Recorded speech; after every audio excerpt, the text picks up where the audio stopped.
여호수아 말씀을 우리 같이 말씀으로 묵상하며 나누고 있습니다. 우리의 삶에 한계가 있고 도저히 넘을 수 없어라는 어떤 절망과도 같은 벽을 만나게 될 때 하나님은 돌파하게 하시고 그 돌파하실 때 전능하신 하나님을 경험하게 될 것입니다. 여호수아를 통하여서 이스라엘 백성들에게 함께 하셨던 그 하나님께서 오늘 우리의 삶에 경험되는 절벽과도 같고 요단강과도 같고 한계처럼 느껴지는 여러 제한들을 능히 돌파하게 하시고 이끌어가게 하여 주실 줄로 믿습니다. 오늘 본문 말씀이 요단강을 건너가는 말씀인데 주님께서 우리의 삶에도 똑같이 요단강을 넘어서며 하나님께서 한 번도 경험해 보지 못했던 방법과 또 그 영역으로 우리를 인도하게 하실 줄로 믿습니다. 서울의 남포교회를 담임하셨던 박영선 원로 목사님이 본인이 친구와 있었던 일을 이렇게 대담집에서 쓰신 글을 읽었습니다. 이 박영선 목사님이 열심히 활동하실 때만 해도 한국교회 목사님들이 40일 금식 기도에 굉장히 열정을 보이셨답니다. 40일 동안 정말로 곡기를 끊고 기도하는 것이죠. 예수님이 40일 금식하시고 모세도 40일 금식하고 이렇게 40일 금식했다라는 이야기가 성경에 나오는데 하나님께서 하시는 어떤 신앙과 믿음의 전환기로서 이 40일 특별 금식 기도를 하시는 목사님들이 그때 당시에는 성도님들도 계셨지요. 근데 이게 여간 어려운 일이 아닙니다. 목숨을 걸어야 할 만큼 실제로 40일을 금식하면서 돌아가시는 분들도 계시고 또 그것보다도 더 힘든 건 뭐냐면 보식을 하면서 보통 40일을 금식하면 그것보다 2배 이상의 시간을 미움이랑 정말 소화가 잘 되는 음식만 먹는 그런 보호식 기간이 있는데 그때 보호식 잘못하셔서 이렇게 하나님 나라로 먼저 가신 분들도 이렇게 계세요. 근데 친구분이 그럼에도 불구하고 40일 금식 기도를 하게 되신 이유는 당시에 막 명함에다가도 그걸 쓰셨대요. 40일 금식 기도를 했던 이런 능력 있는 그런 목사. 저는 못할 것 같아요. 이렇게 써서 명함에다가 이렇게 했다는데 그럴 정도로 많은 사람들이 그것을 인정하기도 하고 그런 영적인 사모함이 있었던 거겠죠. 주위 사람들한테 호기롭게 다 이야기하고 40일 금식 기도하기 위해서 기도원에 들어가셨는데 정말 힘드셨대요. 2주, 한 보름 정도가 지나고 나니까 너무너무 힘드셔서 기도원에서 몰래 나와서 기도원 바깥에 가게 가셔서 사탕을 한 봉지 사셨대요. 그래서 하나를 딱 먹고 나니까 마치 사울 왕이 전쟁할 때 이스라엘 백성들이 그리고 요나단이 벌꿀 이렇게 찍어 먹었듯이 눈이 확 열리면서 세상이 막 아름답게 보이고 그렇게 되더래요. 그래서 2개째 까먹었는데 그제서야 이제 자기 안에 자괴감이 이렇게 몰려오더래요.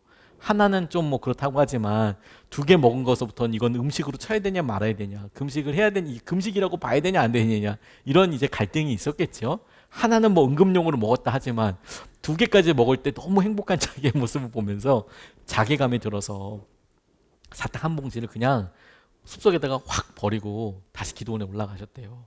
자기는 금식 기도하러 왔으니까. 그런데 며칠 있다가 다시 내려오셔서 자기가 버렸던 그 사탕 봉지를 열심히 찾으셨는데 없어졌더래요. 너무 좌절이 되고 힘들고 그러면서 정말 힘든 하루하루를 이렇게 보내셨답니다. 그리고 마음 후 내적 갈등도 있었겠죠. 이것을 금식이라고 해야 될 것인가 말아야 될 것인가. 그렇게 하루하루를 이렇게 넘어가다가 하나님의 뜻이라고 본인이 믿게 된 결정적인 사고가 있었대요. 너무 힘들었는데 세상에 이제는 사람들한테 다 그렇게 다 40일 금식 기도하러 돌아왔는데 돌아갈 수도 없는 마당인데 나라 전체에 돌발 상황이 일어나게 된 거예요. 나라 전체가 비상이 걸려서 그냥 다 돌발 상황이 일어나게 됐답니다. 1984년에 이웅평 씨가 미국이를 몰고 우리나라를 귀순한 사건이 있었어요. 근데 그때만 해도 이게 지금 귀순인지 어떤지 이제 하늘나 그 비행기가 넘어오니까 정말 발칵 뒤집이고 그 한 몇십 분 동안 방송에서 이거 지금 실제 상황이라고 계속 방송하고 그랬습니다. 얼른 집으로 돌아가시라고, 얼른 집으로 돌아가시라고, 얼른 집으로 돌아가시라고. 이분이 아멘 그리고 집에 들어가셨대요. 주님이 나한테 말씀하시는 거구나. 아멘 그리고 돌아가셨대요. 그런데 그게 38일째 40일을 채우기 이틀 남기고 돌아가셨대요. 집에 복귀하셔서 할렐루야 부르고 이제 내려가셨다고 하더래요. 근데 이 일을 이 박용선 목사님이 나누시면서 얼마나 멋진 고백이냐 이렇게 이야기를 하면서 이런 이야기를 하세요. 그 친구가 이 고백을 자신의 한계, 나 이거 도저히 넘을 수 없다, 내가 얼마나 연약한가를 깨닫게 되는 그런 일이면서 동시에 어떤 자랑으로든 40일 금식을 해낸 사람들에 대한 진정한 존경과 그리고 감탄을 하게 되었다라는 거예요. 진짜 겸손한 모습을 갖게 되었다는 겁니다. 그리고 자기가 그 친구 목사님을 이렇게 보면서 이걸 이 실패한 것, 40일 금식 기도를 실패한 것을 실패냐 혹은 뭐 성공이냐 이렇게 볼 게 아니라 이런 경험을 하나님께서 말씀하시는 것에 대해서 어떻게 받아들이느냐, 그 어떻게 하나님께서 말씀하시는 것을 깨닫게 되느냐, 그러니까 자기가 행동으로서 성공했느냐 실패했느냐보다 하나님께서 말씀하셨다라는 분명한 고백과 분명한 계기로 삼는 것이 얼마나 복된 일인가라는 것을 자기가 누누이 계속 보아오면서 확인하게 되었다라는 것이죠. 우리가 믿음 생활할 때 가장 핵심이 무엇이냐면 하나님의 말씀대로 순종하며 살아가는 것이지요. 그리고 그 사이에는 어떤 방식이든지 하나님의 말씀을 알아차리고 알아듣고 그리고 그대로 살아가는 행동과 그 과정들이 있게 마련입니다. 그리고 그것에 우리가 얼마나 연약한지도 드러나게 되고 우리의 삶의 한계들도 붙잡게 되는 것이죠. 그런데 여러분, 거기서 끝이 아니라 하나님께서 이 기회를 우리에게 놀라운 회복과 놀라운 하나님의 은혜를 경험하게 하시는 통로로 삼아 주실 거예요. 오늘 여호수아와 이스라엘 백성들을 통해서 드러나는 일이 저는 그런 교훈과 맞닿아 있다라고 생각하게 되었습니다. 여호수아와 함께 하나님께서 우리의 한계를 돌파하게 하시거든요. 하나님께서 약속하신 가나안 땅에 들어가기 앞서 이제 요단강만 건너면 하나님께서 약속하신 약속의 땅인데, 그 약속의 땅에 들어가기 앞서서 하나님께서는 우리가 가장 깊은 곳, 그리고 안 될 것 같다라는 개인적인 어려움과 좌절과 한계 상황을 돌파하게 하세요. 약속의 땅을 주시기 전에 우리가 가장 깊은 곳을 통과해서 우리 각각이 우리의 믿음대로 순종해 나가는 과정과 계기를 갖기 원하시는 것이죠. 출애굽 과정에서 홍해를 건널 때에는 하나님께서 밤새도록 동풍이 불게 하셨습니다. 동풍이. 그래서 물이 벽이 되었다라고 성경이 말하고 있어요. 그 벽을 통과했습니다.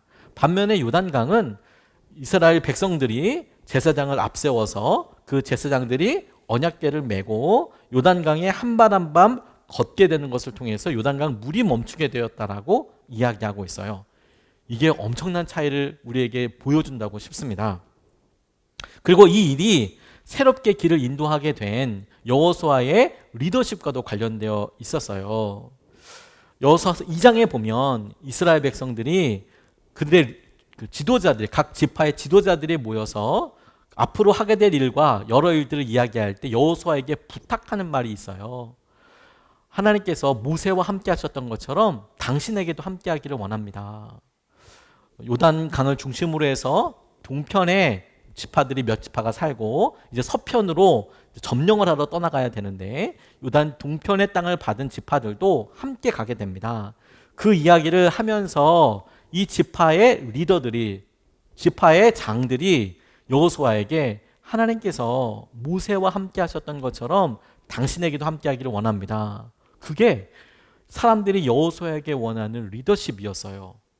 그래서 그가 이 길을 하나님의 말씀대로 듣고 자기도 경험해보지 못했지만 한 걸음 순종하는 것을 통해서 용기를 가질 수 있는 것이죠. 하나님이 이렇게 약속하세요. 7절 말씀을 보면 주님께서 여호수아에게 말씀하셨다. 바로 오늘부터 내가 너를 모든 이스라엘 사람이 보는 앞에서 위대한 지도자로 세우고 내가 모세와 함께 있던 것처럼 너와 함께 있다는 사실을 그들이 알게 하겠다. 이게 그 맥락에서 나온 겁니다. 오늘 말씀대로 순종해가는 여호수아와 함께한 이스라엘 백성들에게 하나님이 모세와 함께했던 것처럼 여호수아 너와 함께하고 있는 것을 이제 보여주겠다라고 말씀하고 계시는 것이죠. 함께하시는 하나님의 능력과 권능을 경험하게 될 것입니다. 오늘 본문에서 그 권능과 하나님께서 예비하신 일들이 어떻게 일어나는지를 살펴볼 수 있는데, 첫 번째로 우리가 본문 말씀을 통해서 붙잡고 살펴보고 싶은 것은 한 번도 가지 않은 길을 갈 때, 한 번도 가지 않았던 길을 갈 때 기준이 무엇이냐? 말씀이라는 겁니다. 말씀을 의지합니다. 한 번도 가보지 않았던 길을 갈 때 말씀을 의지합니다. 4절 말씀을 보면 이렇게 증거하고 있습니다. 당신들이 이전에 가보지 않았던 길을 가기 때문에, 당신들이 이전에 가보지 않았던 길을 가기 때문에, 저는 이 말씀이 너무 마음속에 이렇게 메아리가 치더라고요. 우리들이 한 번도 가지 않은 길을 가게 될 때에 계속해서 제사장들이 당신들이 가는 길을 안내할 것이요, 그러나 당신들과 언약궤 사이는 2000보쯤의 거리를 띄우고 그 교회에 가까이 가지 마시오 라고 이야기합니다. 제사장들을 중심으로 하고 있는 것이 아니라 제사장이 메고 있는 언약궤를 주목해 볼 필요가 있어요. 우리가 한 번도 가보지 않은 길을 갈 때 하나님께서 그들에게 그 길을 건너가게 하시고 통과하게 하실 때 방법이 뭐였냐면, 언약궤를 들고 나아가는 사람들을 따라가라. 우리에게 이렇게 적용이 되겠죠. 하나님의 말씀을 순종하고 하나님의 말씀을 붙잡고 나아가는 삶을 살아라. 그게 한 번도 가지 않았던 길을 갈 때에 하나님께서 예비하신 방법이라는 겁니다. 제사장들이 앞서서 하나님의 임재 그리고 말씀의 상징인 언약궤를 들고 앞으로 나아가는데, 이스라엘 백성들이 이 길은 이전에 가보지 않았던 길이에요. 전에 정탐꾼들도 아마도 성경에는 나와 있지 않지만 배를 타고 건넜든지 혹은 수심이 얕은 곳을 어떻게 찾아서 이렇게 갔든지 그랬을 텐데, 그때 당시에 요단이 갈라져서 거기를 마른 땅으로 건너지는 않았거든요. 이 방법은 정탐꾼들이 상상도 할 수 없는 방법이었습니다. 그 이를 건너가게 되는 것이죠.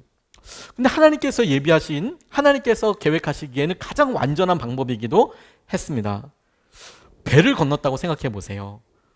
장정만 60만 명이고 학자들마다 약간의 차이는 있지만 대충 250만, 200만에서 300만 이렇게 잡는다고 하는데, 그 사람들이 배를 타고 일일이 건넌다고 생각해 보세요. 100명이 타는 큰 배가 100대 있다고 하더라도 60번 왔다 갔다 해야 하는 겁니다. 60만 명이라고 생각했을 때요. 그러니까 200번 왔다 갔다 할 거면 그게 보통이 아닌 거죠. 그런데 전쟁이라는 것이 이제 건너가면 어느 쪽이든 숫자가 반드시 작아지겠죠? 그러면 거기를 그들의 원수들이 쳐들어와서 전쟁이 일어나게 되면 그냥 몰살당하는 거예요. 넘어오면 죽고 넘어오면 죽고 차례대로 이렇게 하는 거죠. 사람들이 많을 때나 전쟁이 되지, 이 강을 건널 때에는, 도강할 때에는 방법이 없는 거예요. 그러니까 아무리 지혜를 짜내도 쉽지 않은 일이 되겠죠. 그런데 하나님께서 예비하시고 계획하신 방법은 이스라엘 백성들이 그거 마른 땅으로 걸어서 건너가는 거였거든요. 전쟁의 위험도 없고 우리가 상상하고 생각할 수 있는 경우와 방법의 수, 이렇게 할 때는 사람들이 적게 다니는 어느 시기, 어느 시간대에 건너가야 돼. 배는 어떻게 해야 돼? 우리의 가축들은 어떻게 옮겨야 돼? 우리 가족은 어떻게 해야 돼? 어떻게 보호해야 돼? 이런 거 상관없이 하나님께서는 가장 안전하고 가장 완전한 방법으로 이스라엘 백성들을 다 요단강을 건너게 하시려는 계획을 갖고 있는 거죠. 그런데 이게 상상할 수 없는 방법이잖아요. 가보지 않았습니다. 어떤 것이 좋을지도 몰라요. 그런데 하나님께서 예비하신 방법이 완전한 구원과 완전한 보호하심 가운데 있게 되는 것이죠. 이걸 우리가 기대해야 한다는 겁니다. 우리가 많은 정보를 듣습니다. 여러 사람들이 좋다, 이렇게 해야 한다라고 이야기를 하죠. 그런데 여러분, 우리의 삶에서 우리와 똑같은 삶을 두 번 살 수는 없지 않습니까? 우리가 오늘 겪은 이날은 어제 살았던 오늘이 아니지 않습니까? 우리가 키우고 있는 아이들, 우리가 사랑하는 부모님들이 어제 만나 뵀던 부모님, 어제 우리가 사랑했던 아들, 딸이 아닙니다. 하루만큼 시간이 지났고 그때 그 시간에 어떤 변화가 있었는지 우리 알 수 없을 정도이죠. 한 번도 살아볼 수 없는 이때 우리는 두려움과 염려 가운데 감히 한 달 후를 살아보고 1년 이후를 생각하고 10년 이후를 걱정합니다. 그대로 되지 않는 경우들이 태반이죠. 아니, 거의 다죠. 그런데도 우리는 여전히 두려워하고 염려하고 걱정하는 가운데 살아가는 거예요. 하나님께서 우리에게 명확하게 말씀하십니다. 하나님이 이미 완전하고 우리를 구원하시기 위한 놀라운 방법과 계획을 예비해 두셨어요. 그 하나님의 방법과 하나님께서 우리에게 주신 길을 당신께서는 말씀이라고, 당신의 약속을 붙잡고 살아가는 삶이라고 우리에게 도전하시고 이끌어 주시는 겁니다. 미국의 중서부에 눈이 많이 올 때는 엄청나게 많이 오는데, 그 엄청나게 많이 올 때는 우리가 여기서 이렇게 경험하는 눈이 좀 많이 왔다 이런 수준이 아니고 한 1.5m, 2m 이렇게 오는 경우들도 많이 있대요. 말이 2m죠. 저같이 2m가 조금 안 되는 사람들은 머리만 조금 남는 거잖아요. 근데 눈이 이렇게 오면 아시다시피 한 곳에 이렇게 오복히 쌓이게 되지만 높은 곳에서 또 이렇게 쌓이기도 하고 그렇게 되죠. 그러니까 눈이 그렇게 많이 쌓이면 마당 이렇게 있는데도 그 마당 다니는 것도 쉽지가 않대요. 우리 생각에는 이렇게 파면서 가면 되게 쉽지만 파서 얘네들 가만히 있는 게 아니라 바람만 불어도 너무 이렇게 다시 합쳐지기도 하고 눈이 더 오기도 하고 예상할 수 없었던 그런 일들이 일어나게 되는 거죠. 그래서 이런 사람들이 지혜롭게 어떻게 하냐면 눈이 온다 이런 이야기가 있으면 밧줄을 가지고 가서 집 문짝이랑 뭐 기둥이랑 이런 거랑 그리고 헛간 뭐 어떤 공구가 있는 곳, 뭐 자동차가 있는 것, 뭐 제설 장비가 있는 곳 그런 데다가 밧줄을 이렇게 연결해서 묶어 놓는다는 거예요. 아니 그게 뭐 눈이 많이 오면 뭐 떠내려 간답니까? 부서진답니까?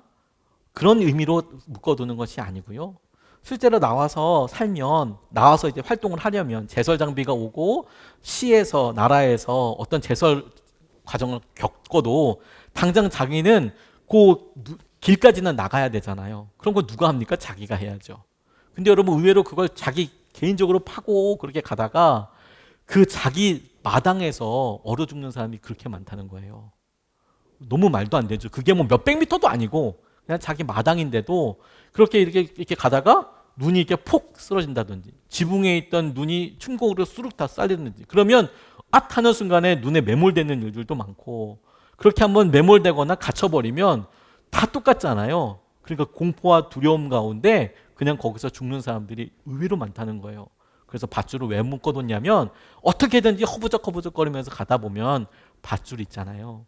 그 밧줄을 붙잡고 그거라도 잡고 가면 그 끝인 헛간으로 가든 차고로 가든 아니면 집으로 가든 한쪽으로 돌아갈 수는 있는 거잖아요. 그래서 밧줄을 묶어 놓는데요. 우리의 영혼의 밧줄과 우리의 인생의 배에 닻이 되는 것이 있어요. 기준이 되는 게. 그게 말씀이라는 거예요.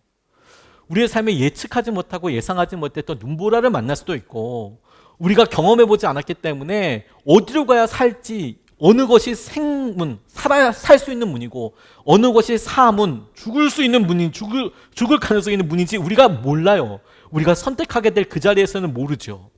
그래서 우리는 거기에 두려움과 그리고 염려와 우리의 체력을 다 소진해서 그렇게 허망한 죽음을 맞을 수도 있어요. 끝을 맞을 수도 있어요. 한 번도 가보지 않았기 때문에 하나님께서는 누구도 붙잡을 수 있고 누구라도 확인할 수 있는 인생의 생명줄을 우리에게 허락하신 거예요. 그게 말씀인 거예요. 우리의 삶을, 우리의 기본을 당신의 약속과 당신의 말씀에 묶어놓고 그 길을 찾고 나아가는 것이죠. 주님께서 한 번도 가지 않았던 길을 가게 할 때 우리에게 이미 그 길을 말씀과 당신께서 주신 약속으로 인도해 두신 거예요. 이것을 붙잡고 생각해 보면 이 가장 완전하고 완벽한 방법을 누리기 위해서 우리에게 요구하시는 우리에게 도전하시는 것도 얼마나 놀라운 은혜 가운데 있는지 새삼 깨닫게 됩니다. 하나님께서 우리에게 우리가 가보지 않았던 길을 가고 돌파할 수 없을 거라고 좌절하고 낙담했던 길을 넘어서게 하기 위해서 우리에게 요구하시는 믿음은 놀랍게도 아주 작은 믿음입니다. 두 번째로 오늘 본문 말씀이 우리에게 이야기하고 붙잡고 싶은 것이 한 번에 한 걸음씩 순종하는 겁니다. 한 번에 한 걸음 순종할 수 있는 믿음을 우리에게 요구하세요. 우리에게 보기 원하십니다. 어마무시한 믿음이 아니라 한 걸음 나아갈 수 있는 믿음을 우리에게 보기 원하세요. 14절로 16절까지의 말씀에 백성이 요단강을 건너려고 자기들의 진을 떠날 때에 언약궤를 맨 제사장들이 백성 앞에서 나갔다. 그 궤를 맨 사람들이 요단강까지 왔을 때에는 마침 추수기간이어서 제방까지 물이 가득 차 올랐다. 그 궤를 맨 제사장들의 발이 요단 물가에 닿았을 때에 위에서부터 흐르던 물이 멈추었다. 그리고 멀리 사르단 근처에 아담 성읍에 뚝이 생겨 아라바의 바다 곧 사해로 흘러가는 물줄기가 완전히 끊겼다. 요단 물가에 닿았을 때에 물줄기가 완전히 끊겼다. 그래서 백성들은 여리고 맞은 쪽으로 건너갈 수 있었다라고 이야기하고 있습니다. 한꺼번에 갈라지는 것과 한 걸음씩 걸어 들어갈 때 그만큼 물이 끊어지는 것 큰 차이가 있죠. 저는 이 말씀을 자연스럽게 홍해를 건넜을 때의 사건과 비교해 볼 수밖에 없었어요. 이스라엘 백성들이 출애굽, 이집트에서 나오는 이 엄청난 일을 경험할 때 두 번 이런 일을 겪게 되는데, 첫 번째가 홍해였잖아요. 홍해는 앞서도 말씀드렸듯이 밤새도록 동풍이 불어서 물이 벽이 됐대요. 그런데 이건 지금 한 걸음씩 나가서 물이 끊어졌대요. 물이 강이니까 흐르고 있겠죠. 흐르고 있는데 그게 조금씩 끊어져게 됐다는 거예요. 여러분 한번 상상해 보세요. 그리고 한번 속으로 여러분들이 한번 거기에 자기들 한번 이렇게 이입시켜 봐서 한번 속으로 대답해 보십시오. 여러분들은 물이 갈라진 곳, 홍해처럼 물이 갈라진 곳을 건너는 것이 더 어려우실 것 같습니까? 아니면 물이 이렇게 있는데 한 걸음씩 거기로 걸어 들어가는 것이 더 두려우실 것 같습니까? 여러분들은 1번, 홍해 이렇게 갈라져 있는데 거길 통과하는 게 더 무서울 것 같다. 더 어려울 것 같다. 2번, 물을 조금씩 걸어가서 이렇게 조금씩 갈라지는 게 더 무서울 것 같다. 어떻게 생각하십니까? 제가 그냥 무슨 유튜브에 짧은 짤이라고 그러더라고요. 우리 요즘 아이들이. 짤 영상을 봤는데 중국의 어느 관광지인 것 같아요. 그런데 그 다리가 유리로 되어 있어가지고 제가 어느 지역인지는 모르겠고 이렇게 다리가 유리로 되어 있는데 굉장히 높은 곳인가 봐요. 거기 이렇게 건너가는 사람들이 그 성인 남자가 기어도 못 가고 무서워가지고 벌벌벌벌 거기서 떠는 거 이렇게 봤거든요. 그걸 이제 웃긴 영상이라고 이제 아마 이렇게 만들어 놓은 것 같아요. 저는 그거 보고 사실 되게 무서웠어요. 저도 이게 높은 곳에 잘 못 올라가거든요. 고소공포증처럼 저 높은 곳에 못 올라가요. 물도 여러분 생각해 보십시오. 그것이 믿음이 없으면 갈 수 있는 길이라고 여러분 생각이 되십니까? 뭐 어떤 안정장치가 있는 게 아니라 물벽이 되고 있대요. 상식적으로 벽이 있다면, 뭐 댐이 있다면 그래도 안정적으로 안심할 수 있잖아요. 홍해는 약 4km 혹은 6km 정도였다고 그래요. 이스라엘 백성들이 건넜던 곳을. 그러니까 한 20m면 눈 딱 감고 화다다다하게 뛰든지, 혹은 혹시라도 물이 새거나 이렇게 되면 어떤 살 수 있는 방법이 있든지 그러면 좀 될 텐데, 4km를 걸어가면 1시간이지 않습니까? 4km를 걸어가는데 뛰어서 어떻게 빨리 건너갈 것이며, 그런데 물이 벽이 되어 있어요. 그게 얼마나 기쁠 줄 알고. 여러분 거기 그렇게 그냥 저벅저벅 가는 게 더 믿음이 더 필요하실 것 같습니까? 아니면 요단강에 물이 막 창이라고 막 범치는데 거기 이렇게 딱 가보는 게 더 쉬울 것 같습니까? 한강 옆에 이렇게 가본 적이 있거든요. 무섭더라고요, 한강물. 그게 몇 미터인지 모르겠는데 물이 조금 탁해서 그런지 몰라도 바닥은 안 보였거든요. 한강? 무섭더라고요. 저 그거 들어가는 것도 무서워요. 저는 사실 둘 다 너무 무서워요. 저 그냥 보통 제 그냥 맨정신으로는 거기 가는 거 진짜 쉽지 않을 것 같아요. 아마 이스라엘 백성들도 그랬기 때문에 뒤에 바로의 군대가 막 쫓아오기도 하고 뭐 이런 일들을 겪었던 거겠지요. 둘 중에 어느 것이 더 무섭다, 두렵다 이걸 뭐 선택하라고 그러는 것은 아니고 여러분들이 그런 느낌을 한번 떠올려 보라는 겁니다. 그 물을 건너가는 게 어느 것 하나 쉽지는 않았을 것 같아요. 그런데 여러분 거꾸로 이렇게 고쳐서 한번 질문해 보고 싶어요. 홍해를 갈라지게 될 때, 홍해를 건너게 될 때, 만약에 하나님께서 저와 여러분들에게 믿음으로 홍해를 갈라라 이렇게 말씀하셨다면 얼마나 황당했을까요? 하나님께서 믿음으로 홍해를 가를 만큼의 믿음을 보여다오 이렇게 이야기하시면 저는 좀 많이 곤란했을 것 같아요. 제 믿음의 상황을 보고 홍해를 가를 만한 믿음을 보여다오, 갈라줄게 라고 이야기하신다면, 만약에 그걸 보이라고 얘기하신다면 저도 40일, 38일 금식을 해야 되나요? 금식을 해야 될지도 몰라요. 근데 하나님께서 저희에게 너 요단강 앞에 한 걸음 나아가 봐. 홍해를 가를 만한 믿음이 아니라 요단강 앞에 뛰어들라는 게 아니라 한 걸음 내디뎌 봐. 한 걸음 내딛는 만큼의 믿음을 우리에게 보여달라고 이야기하신다면 그게 쉬워서가 아니라 적어도 홍해를 가를 만한 믿음을 찾는 것보다 저는 너무너무 행복하고 감사하더라고요. 왜? 그건 한번 해볼 수 있는 것 같아요. 연약하고 그리고 겁이 많은 저도 한 걸음 냈다가 아니면 뒤로 가야 되나? 이런 생각을 해볼 수 있을 정도로 한 걸음 내딛으라고 하는 그만큼의 믿음을 보고자 하신다면 그건 한번 해볼 수 있을 것 같은 거예요. 주님이 우리에게 이야기하시는 것은 둘 다 엄청난 신뢰가 없으면 그 길을 갈 수 없죠. 나설 수 없죠. 그런데 여러분, 우리에게 주님께서 믿음을 보고자 하실 때 우리가 얼마나 연약하고 얼마나 쉽게 넘어지느냐, 그 넘어지는 모습을 보았을 때 주님은 홍해를 가를 만큼의 그런 믿음이 아니라 요단강을 향하여 단지 한 발을 내디딜 수 있는 믿음을 우리에게 보기를 원하세요. 그건 한번 해볼 수 있잖아요. 이번 주에 저희 교회에 한 목사님 한 분이 이렇게 찾아오셨습니다. 개척을 이렇게 준비하셔서 저에게 이런 질문들을 하러 오셨어요. 서울에 있는 큰 교회에서 청년 사역을 정말 멋있게 하시다가 미국으로 가셔서 한 7년 정도 미국에서도 청년 사역을 하시고 뭐 사모님이 미국 분이시더라고요.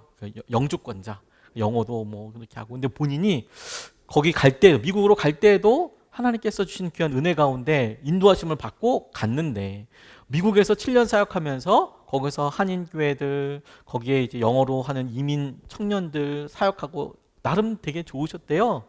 그런데 하나님께서 한국으로 돌아가는 마음을 주셨는데 다 말렸답니다. 거기 목사님도 말리고 좀 더 있다가 자리가 있으면 가. 그런데 이분이 그냥 주님께서 부르신 거니까 마음이 든 김에 가셔야겠다고 한국에 덜컥 오셨어요.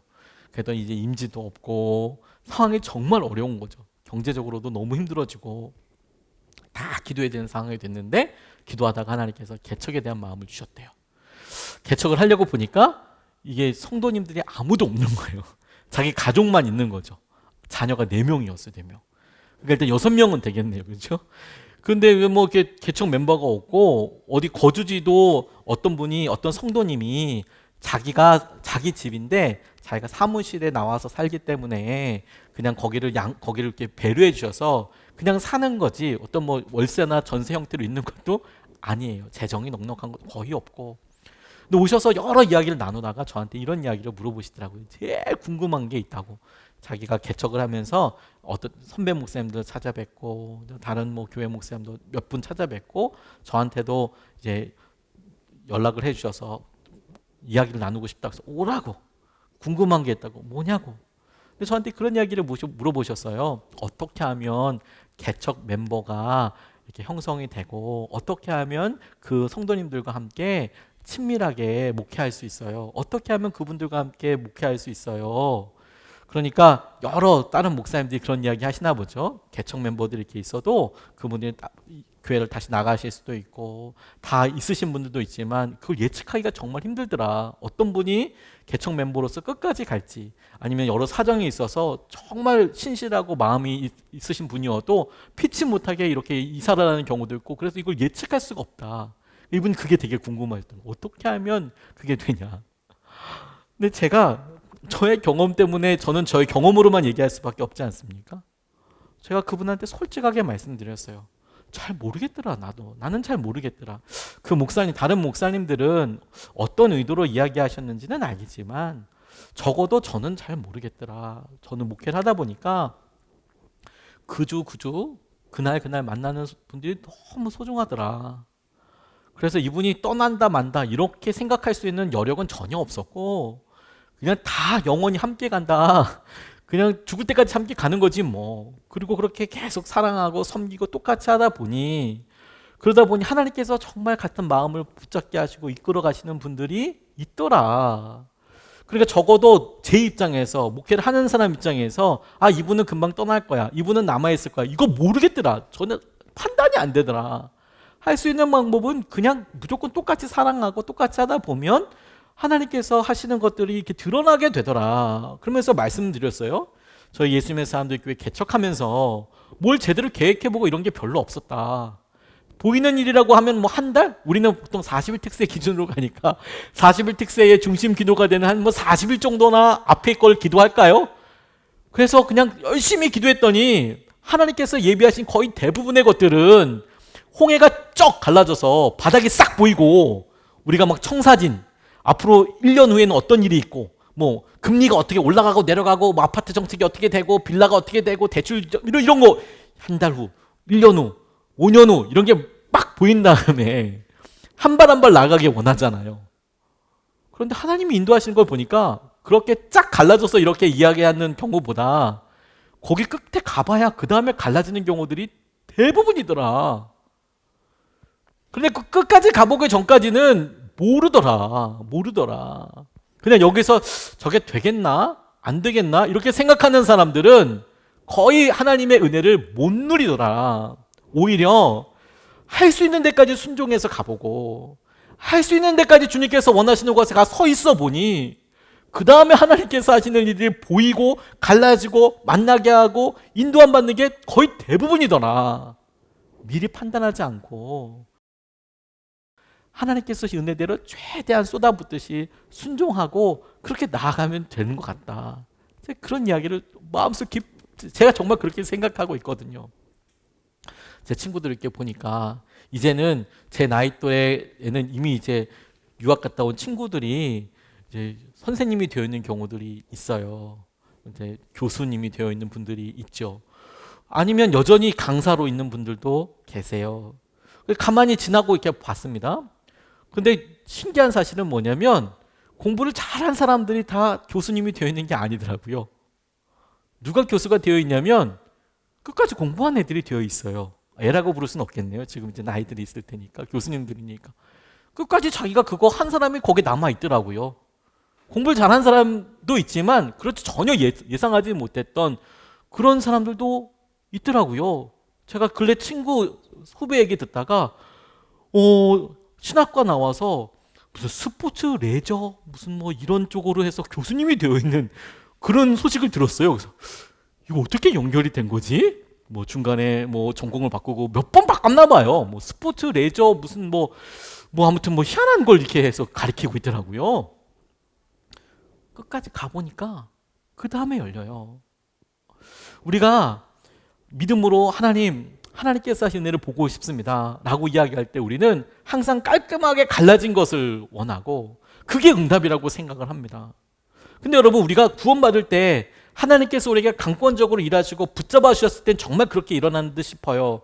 그런데 여러분, 하나님이 우리의 메시아이십니다, 주님이십니다 라고는 정말 그렇게 일어나는데 우리의 삶에 신분의 구원이 아닌 우리의 삶의 영역들에도 구원이 있더라고요. 내 삶에 하나님께서 이끌어주시고 인도하여 주시는 것을 보게 될 때 순종할 수 있는 부분이 있고 못하는 부분들이 있더라고요. 그런데 여러분, 우리가 머뭇머뭇 그냥 요단강 앞에 있으면 아무런 하나님의 일하심과 간섭하심을 몰라요. 근데 믿음으로 한 걸음 내디디면 그곳에서 보이는 세상은 완전 달라요. 완전 달라요. 등산 좋아하십니까? 저는 등산을 좋아하지는 않습니다만 안 좋아하는 이유 중에 하나가 산에는 거짓말쟁이들이 정말 많아요. 얼만큼 남았냐고 물어보면 좀만 가면 된대요. 사람들이 양심이 없고 위에서 짜고 내려오나 봐요. 얼만큼 가냐고 물어보면 좀만 가면 된대요. 그 조금이 도대체 주님 오실 때까지인 것처럼 이렇게 느낌이 들 때가 정말 많더라고요. 그런데 그 조금 올라가면, 조기만 올라가면 돼요. 그래서 봤을 때 조기라고 생각한 것을 올라가잖아요. 와, 뭐 절벽가도 같은 산이 하나 이렇게 앞에 있겠네요. 봉우리가 하나 있는 거예요. 저건 어떻게 올라가다 보면 또 계단이 또 있어요. 저거라고 생각하고 또 물어보죠. 그러면 또 엄청난 또 거짓말쟁이 아주머니들이 웃으면서 얼굴빛 담배라고 조금만 올라가면 돼요. 10분만 올라가면 돼요. 10시간인 것 같아요. 10시간. 제가 봤을 때 10분만 올라가면 된다는데 그놈의 시계는 제 시계랑 다른 것 같아요. 올라가면 또 이게 뭐 딴 게 있는 거죠. 일단 바위가 있고 막 이런 거죠. 올라가 보면 보이는 게 달라요. 밑에서 보는 것과 가서 보는 게 달라요. 우리가 여러분 얼마나 많은 기회를 놓쳤을까. 그 놓친 기회는 우리가 거기까지 가보지 않았기 때문에 발견하지 못해서 놓친 응답들이 거의 대부분일 거예요. 시작하기 전에 안 되는가 보다. 안 됐잖아. 주위의 사람들 안 되는 거잖아. 요단강 보면 상식적으로 이게 말이 됩니까? 갈라지는 게. 일단 안 되니까 경우의 수에서 일단 빼요. 그러면 건널 수 있는 방법이 없는 거죠. 그러면 이제 전략가들이 모여서 이거 배를 뭐 건조하냐, 이거 몇 년 동안 만들 거냐, 다리를 만드는 게 낫다, 남자는 뭐 하고 여자는 뭐 하고 이참에 요단 서편이 아니라 동편에다 머물자, 별의별 얘기가 다 나왔을 겁니다. 근데 우리의 믿음 생활이 거의 그렇게 맴맴 도는 거예요. 하나님 우리에게 딱 한 걸음을 순종하기 원하시는 거예요. 그런데 여러분 한 걸음이면 그 갈라지는 것을 통해서 두 걸음도 내딜 수 있고 세 걸음도 내딜 수 있고 네 걸음도 내딜 수 있고 열 걸음도 내딜 수 있게 되는 거예요. 주님이 오늘도 우리에게 원하시는 게 저는 바로 그거라고 생각이 듭니다. 다시 한번 우리의 연약함과 상황을 떠나서 한 걸음만 더 순종해 봐라. 그렇게 말씀하고 계시는 것이죠. 우리에게 구원이 하나님께서 이루신 일을 그와 같이 누리는 거라면 우리의 삶의 평생은 우리의 삶의 모든 영역에 주님께서 온전히 하나님 되시는 거예요.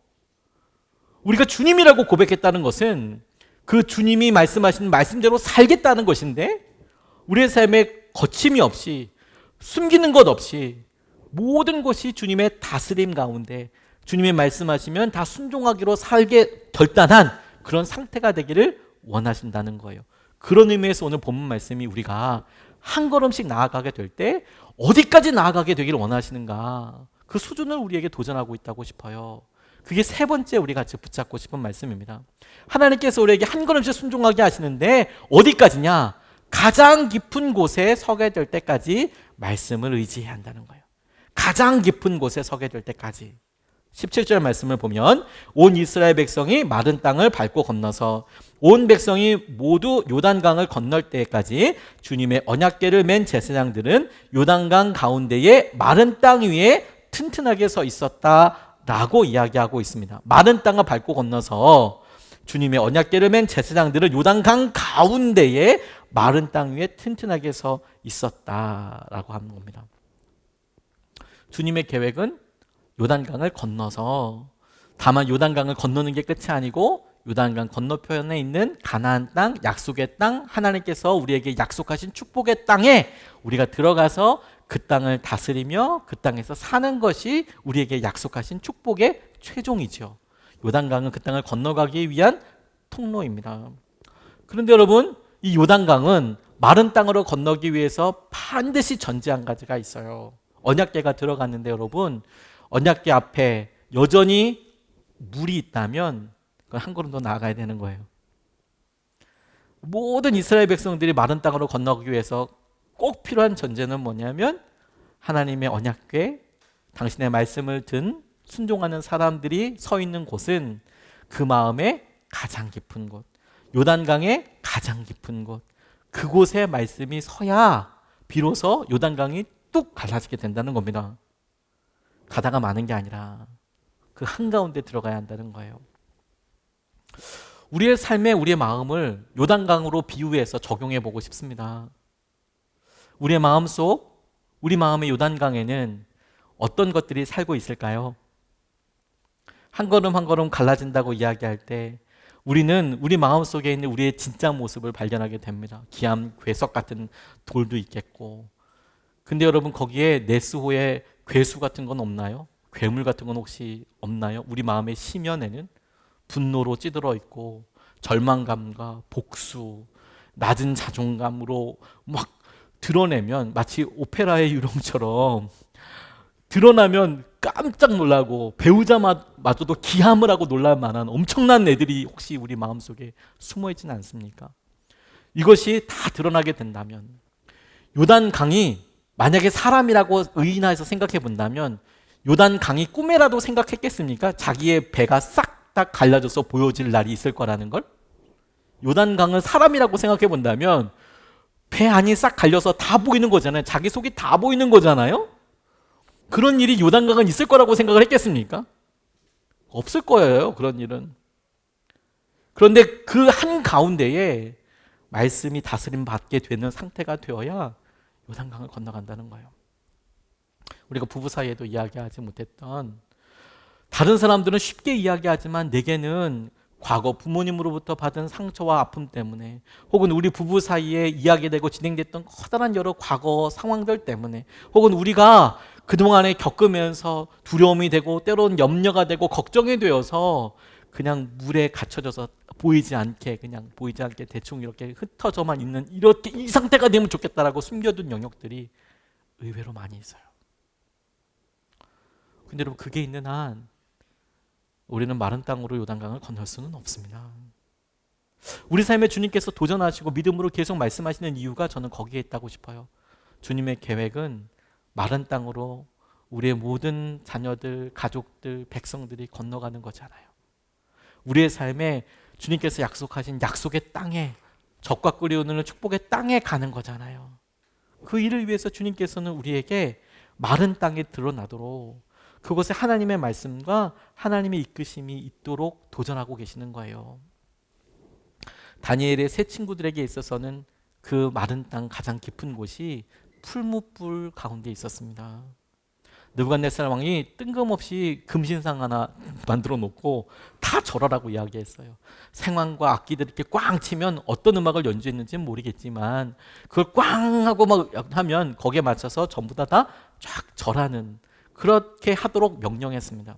요게 절하고 안 절하고를 이렇게 보기에 판단하기 정말 좋아요. 우리나라 옛날 사진 보면 신사 참배하는 장면들이 있는데 뭐 음악을 쳤는지 구령을 했는지는 모르겠지만 다 이렇게 절하는 모습이 있어요. 그리고 혼자 고개 들고 있으면 딱 걸리겠죠. 딱 보이겠죠. 느부갓네살 왕이 그렇게 잡았어요. 그래서 다니엘의 세 친구 딱 걸렸습니다. 그 자리에 수없이 많은 사람들이 있었지만 그 사람들은 전부 다 이거 절 안 하면 죽는다는 거 알았을 거예요. 그리고 다 절한 사람들입니다. 만약에 절을 안 했다면 이 다니엘의 세 친구 외에 한 명이 더 있었을 거예요. 몇 명이 더.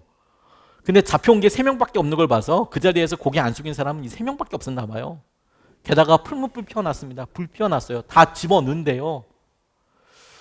세 사람이 절하지 않으니까 느부갓네살 왕이 불러서 다시 기회 줍니다. 웬만하면 절하지. 살려줄 테니까. 지금이라도 늦지 않아서 절하지. 절하고 살지. 그때 하나님의 말씀에 의지해서 그들이 이렇게 얘기합니다. 하나님께서 어디 가든지 우리 구원해 주실 거라고. 그리고 그렇게 하지 아니하실지라도 나는 절하지 않겠다고. 그래? 잘 가. 그래서 풀무불에 넣어요. 근데 여러분 우리는 풀무불 가에서 하나님께서 풀무불이 있으니까 이 고난과 어려움과 우리가 그래서 겪게 될 고통과 과정들을 너무 잘 아니까 많은 믿음의 사람들이 하나님 풀무불이 꺼지게 해주십시오. 이 풀무불을 꺼뜨려 주십시오. 느부갓네살 왕이 빨리 죽게 해주십시오. 아니면 마음을 바뀌게 해주십시오. 비라도 오게 해주십시오. 주님 비. 엄청난 장대 같은 비. 홍해를 통째로 엎어서 그냥 빡 떨어뜨리면 저거 풀무불 꺼지겠네요. 이런 걸 기도해요.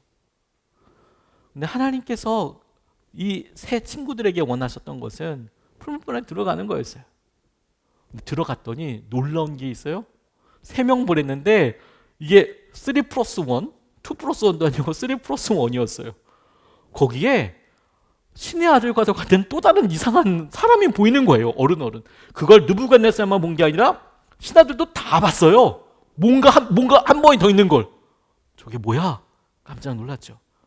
말씀이 설명하는 것과 무리들을 분명히 그분이 누구신지 알죠. 하나님께서는 당신의 사람들과 함께 그 자리에 계시죠. 다니엘의 세 친구들이 갈 수 있는 가장 낮은 곳, 말씀으로 순종하기에 가장 두렵고 가장 책임질 게 많고 돌이킬 수 없을 것 같은 그곳에 순종해서 들어가는데 그 낮은 곳에 누가 계시냐? 하나님께서 계세요. 하나님께서 그곳에서 함께 해주세요.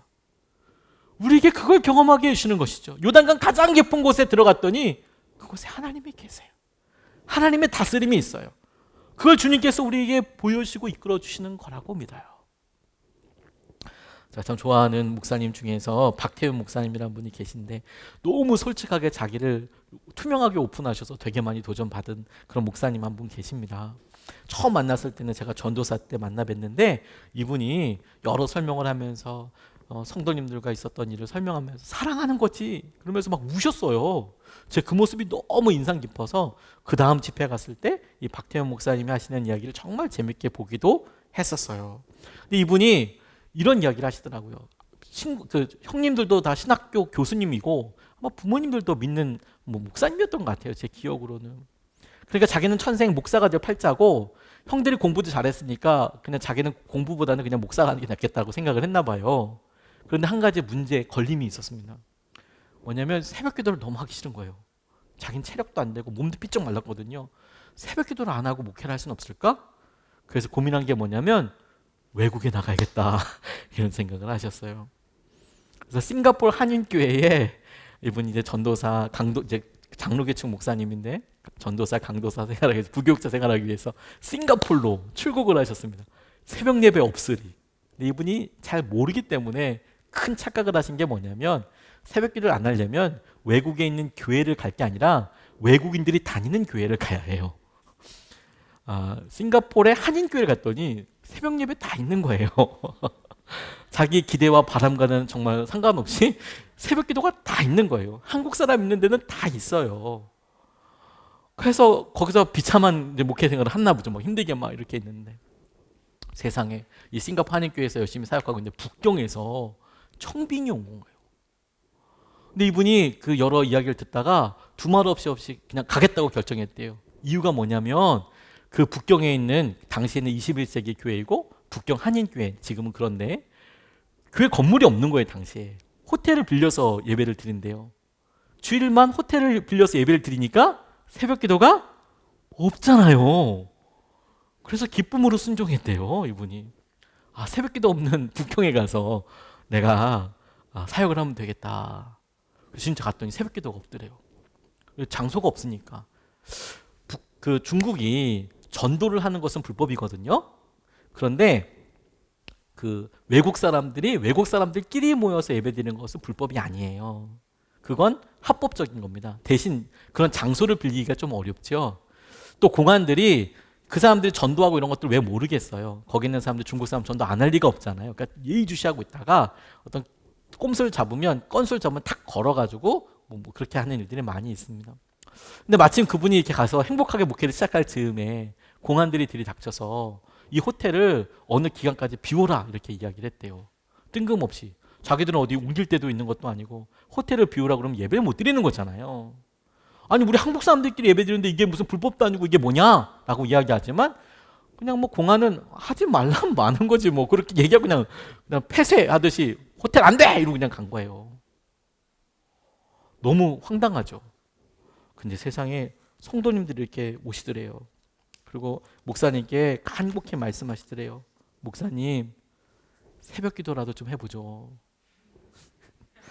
그래서 작정 기도 새벽 기도회를 시작하셨대요. 그리고 지금까지 계속하고 계시대요. 새벽 기도 계속. 새벽 기도 하시다가 교회 장소도 해결되고 계속 지금까지 새벽 기도 하시는데 그렇게 교회가 서가기 시작하면서 하나님께서 이 북경 한인교회에 강력한 부흥을 주셨어요. 하나님의 대사, 이 책을 쓰신 김하중 전 중국 대사 이분이 거기서 세례 받으셨어요.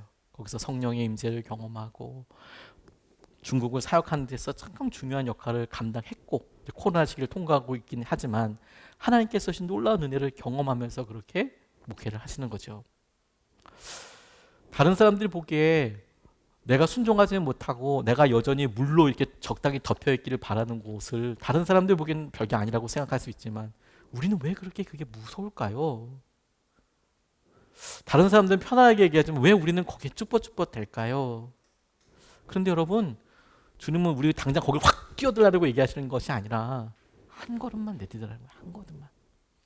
안 된다, 못한다 포기하지 말고 한 걸음만 내디뎌 봐라. 그럼 전혀 다른 것이 보일 거다. 우리가 생각했던 것보다 그렇게 험하지도 않을 거고 위험하지도 않을 거고 오히려 하나님의 놀라운 은혜가 그곳에 예비되어 있는 거예요. 주님의 응답은 그냥 쫙 갈라져서 청사진처럼 있는 게 아니라 험하고 여전히 가려져 있는 것 같지만 주님의 계획은 그 언저리 이렇게 이미 떨어져 있어요. 주님의 응답은. 우리가 순종해서 한 걸음 한 걸음 가면 하나님이 예비하신 그 놀라운 은혜를 보게 되고 경험하게 될 겁니다. 여러분 우리가 이번 한 주를 이렇게 보내면서도 그 주님의 부르심과 말씀 가운데 한 걸음만 순종해 봐요. 뭐 어마무시한 게 아니라 딱 한 걸음만 나아가 봐요. 그럼 하나님께서 주시는 새로운 힘으로 우리가 놀라운 지혜를 경험하게 될 줄로 믿습니다. 오늘 찬양하고 같이 기도하고 싶어요.